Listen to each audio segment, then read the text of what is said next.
Shalom, I'm Rabbi Stephen Sachs. You too can be a prophet. Vetchanan 5780.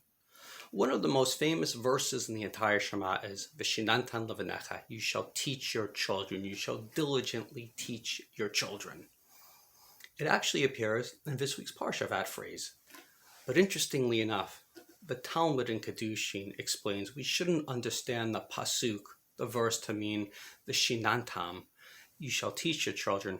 Rather, we should read it to mean v'shilashtam. That is, you shall teach your children 3 separate courses of study. First course is the Torah or Tanakh. That's the Torah, the 5 books of Moses, the Nevi'im, the prophets, the Ketuvim, the writings. Then the Mishnah is the second. That's the first part of the Torah Shebaal Peh, the oral law, or the Talmud as we call it. It's a legal code. And then the next part of the Talmud, the Torah Shebaal Peh, is the Gemara, which is a dialectic discussion on the Mishnah. Why do we want all 3 courses of study taught to our children? Because we want our children not just to understand what the law is, but how the law develops. And there's a great example using this phrase, V'shinantan levanecha, because it actually continues that pasuk, that verse, Bam b'shivtecha b'veitecha oleta v'dera shapa kamecha.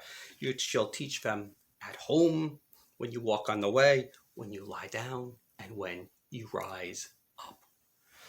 There's a famous machloket in the Mishnah in Brachot between Hillel and Shammai as to when you're supposed to actually say the Shema in the evening and in the morning. Shammai points to the pasuk, points to the verse, and says you're supposed to say it when you're lying down and when you rise up. So he says the time to say Shema is literally when you're lying down and then again when you rise up. Hillel says, no, Shammai, you're taking this way too literally. What it really means is you're supposed to say the Shema at the time when people go to sleep and at the time when people rise up in the morning. The halacha is in accordance with Hillel. But that still begs the question, what are the times you're really supposed to say Shema in the evening and then again in the morning? Simply saying the time when people go to sleep and when people get up is pretty vague. So the first Mishnah in the entire Talmud actually addresses the question of when is the earliest one can say Shema and be Yotzei, in other words, fulfill the obligation of saying Shema. And it answers, it's the time when the Kohanim, the priests, can eat their truma at night. Truma was food set aside for Kohanim, and they had to be ritually pure to eat the truma. So they go to the mikveh, immerse, and then they become fully ritually pure when it was nighttime outside. So that's the earliest when people could say Shema. But again, it's still begging the question, what time is this? The time when the Kohanim could eat the truma? Okay, it's sometime at night the Kohanim could eat the truma. We understand. But what does that really mean? So the Gemara comes along now and is really going to answer the question outright for us. What is the earliest time that you could say the Shema? What is that time when the Kohanim at night can really eat the truma and they're really ritually pure? It's Seit HaKohavim. When you have 3 stars come out overhead, if it's a Motzei Shabbat, Saturday night, that's the time when most people are in the view that Shabbat ends. That is the earliest you can say Shema and be Yotzei, fulfill your mitzvah of Kriyat Shema, of the recitation of the Shema. Now, some of you may be saying to yourselves, well, wait a minute, Rabbi, I've attended Ma'ariv services, and sometimes we finish Ma'ariv, which includes Kriyat Shema, the reading of the Shema, and there's still some light outside. It's not Seit HaKohavim. We don't see 3 stars up. Maybe even see a little sunshine at certain times.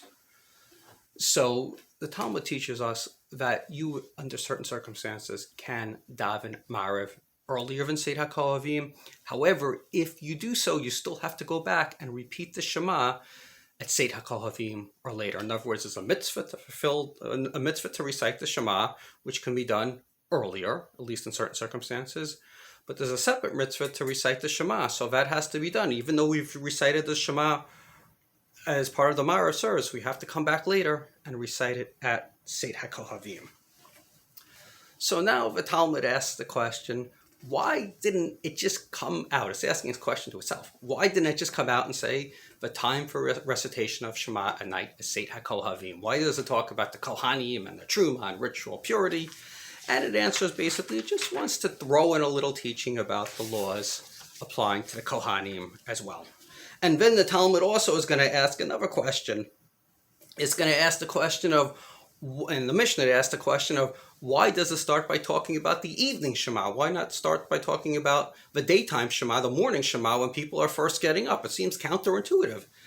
And then it reminds us that the Torah comes along via Yom Echad, that it was evening, it was morning, it's one day. In other words, what the Talmud is saying, this is a way of reminding us that the Jewish day starts in the evening.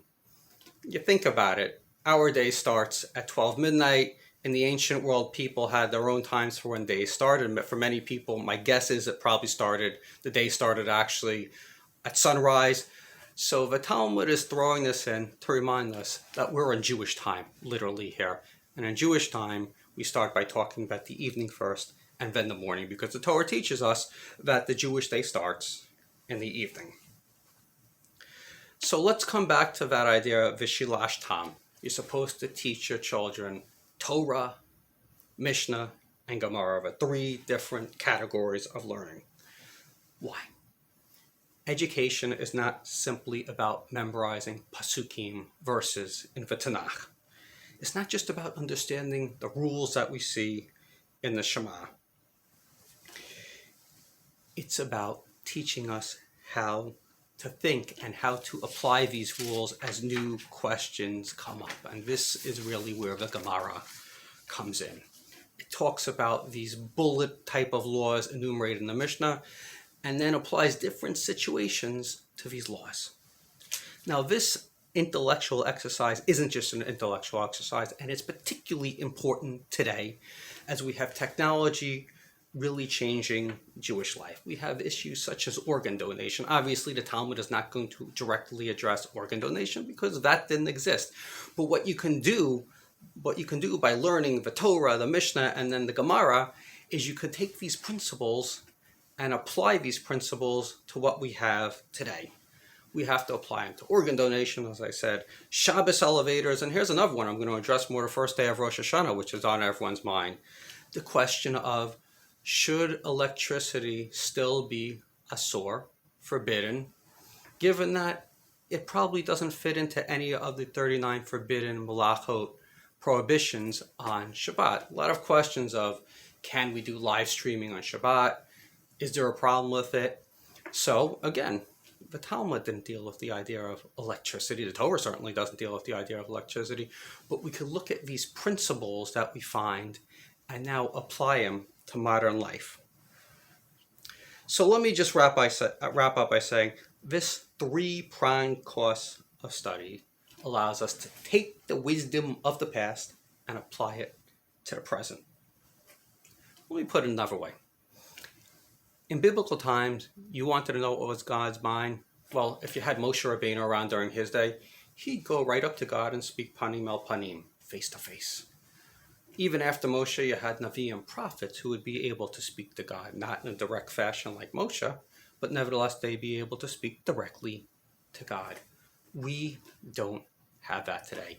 How do we figure out the will of God? How do we figure out how we're supposed to behave? Well, we take this shita, this methodology of applying the wisdom of the past and processing it and finding where it intersects with our modern world, and we apply it to the present. This enables us to hear the voice of God as well. And it's been said, the Talmud Chacham, one who's able to apply this knowledge, is even greater than the Navi, than the prophet, because a prophet only hears God when God speaks. The Talmud Chacham hears God even when God is silent. Shabbat Shalom.